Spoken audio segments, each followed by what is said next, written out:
This is the Watchman giving a clarion call.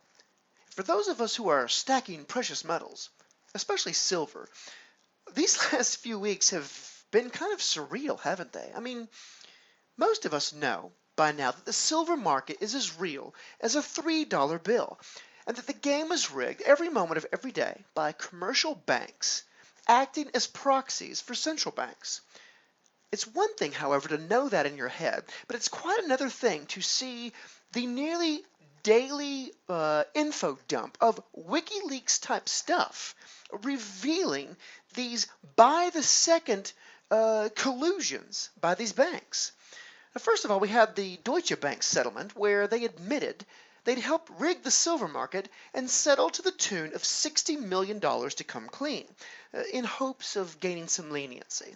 By the way, $60 million is coffee money. It's couch cushion change for these people who routinely make 10 times that much in a nanosecond by rigging just simply the daily fix.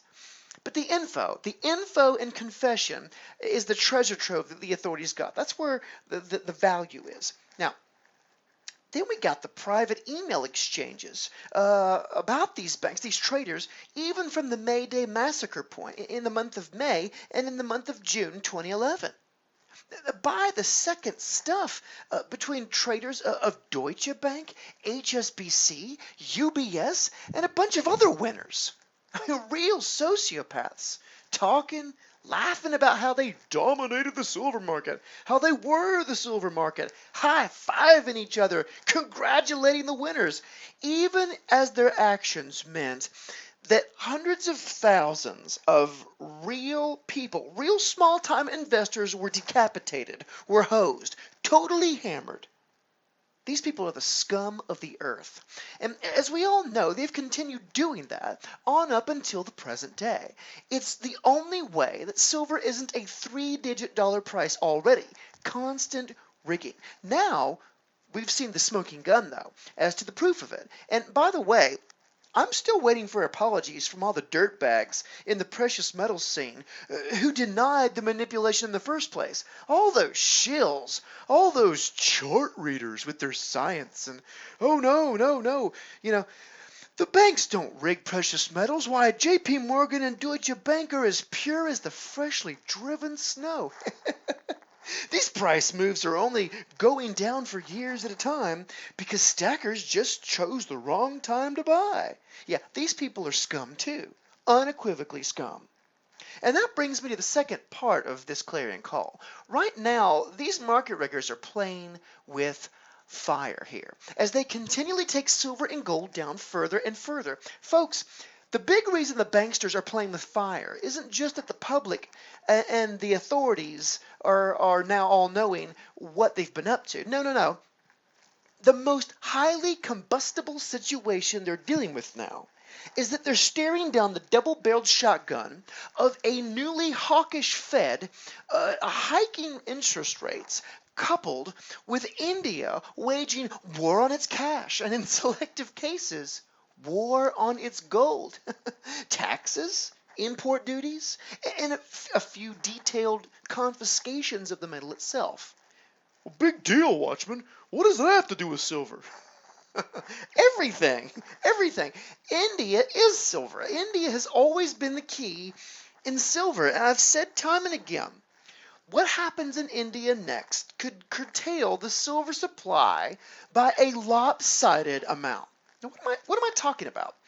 Well, many of you already know by now India has serious budgetary problems, and they've decided in their infinite wisdom to go all in with their war on cash, quote unquote, by deciding to demonetize some of their larger rupee notes. And now this foolishness caused an unmitigated panic in India as over 1 billion Indian citizens suddenly were all rushing to get out of their large rupee notes, and they fled to where? To Bitcoin? No, they're not hardwired for that. Besides, if they had all gone rushing into Bitcoin in India, it would have taken the price of one Bitcoin to $10,000 easily. No, they opted for gold, which caused a breathtaking price spike in gold per troy ounce. Stackers everywhere, myself included, salivating. I salivated as I watched, the price of gold go from $1,400 to $3,000 in India in 1 week's time. That's a full double for gold in a week's time. Now, folks, remember, India isn't a place where gold is scarce or anything. Think about it. Indian citizens have over 20,000 tons stashed away in that country. They are literally swimming in gold. Plenty of gold can be supplied by willing sellers. And that's just it, ladies and gentlemen. There are no willing sellers in a country when the government has just declared the larger currency notes to soon be obsolete. When the currency of a state itself is called into question, gold and silver remain the only currencies of choice left, at least right now. 20,000 tons, and none of it would trade hands before the end for anything under $3,000. Remarkable, incredible. And that, by the way, is a forerunner to what gold will do when the dollar, the US dollar, and the debt money system crumble away. That was the warm-up. But that's happening. Gold is still going, many hundreds of dollars above spot in India. The government has toyed with the idea of going after some of its citizens' gold in very specific tax situations. And I agree with Jim Sinclair here. They're not going to round up all the gold. Okay, there isn't a force on earth that could do that to the Indian people without them putting Modi and his cabinet all in nooses and swinging them from the parliament building. Okay, but even the rare gold confiscations for cash have shaken the people's trust there. Think about it. What, pray tell, can poor Indians trust? Their government just made war on rupees, and now it's rattling their saber against certain forms of gold or gold in certain circumstances. Where on earth will Indians turn if the government steps up this very ill-advised monetary policy further? That's right. They're going to buy even more silver. Now, last time they did this, they hiked taxes on gold and silver at the same time. You'll remember, several years ago, the 10% tax they hiked on both precious metals, it caused their people to buy silver like gangbusters, roughly 500 million ounces of silver over the next several years than they'd ever bought before. Last year alone, in 2015, they bought over 8,500 tons.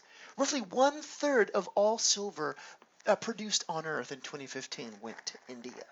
That record is amazing, and I believe can only be broken if their government starts going after more gold or tries other foolish monetary experiments. They will buy silver at ridiculous legendary rates that people will be talking about for generations to come. The process may have already begun, too.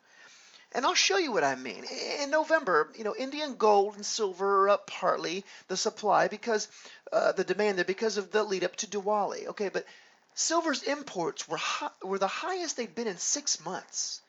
Over 319 tons, and over 10 million ounces.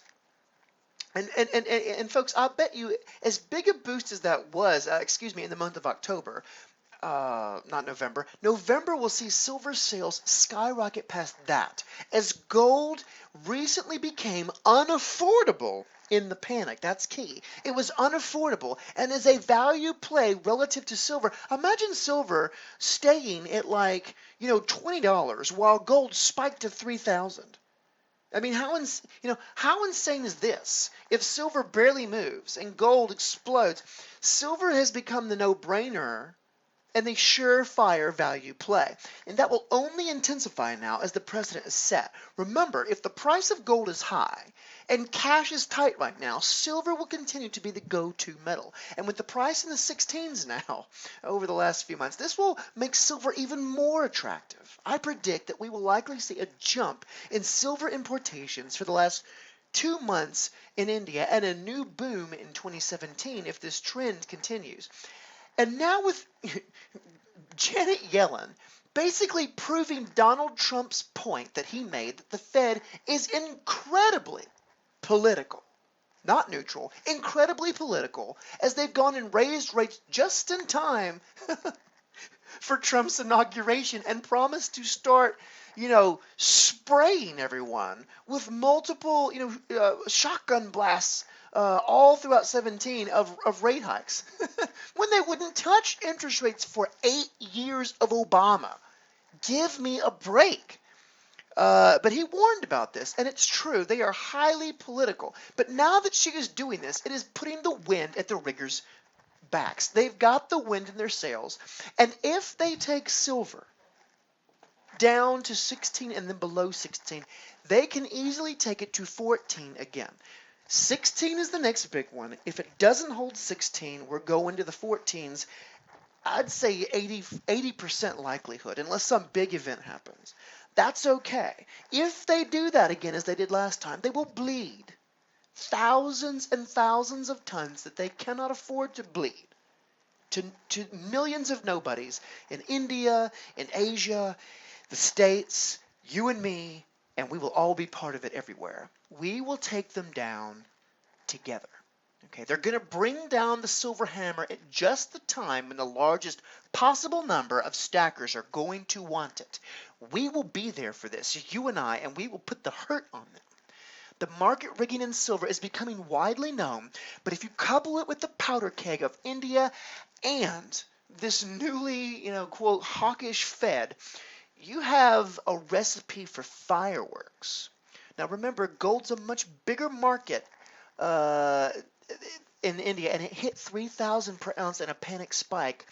So think about this. How high do you think silver will go if folks in India and elsewhere start panicking out of rupees and gold into silver?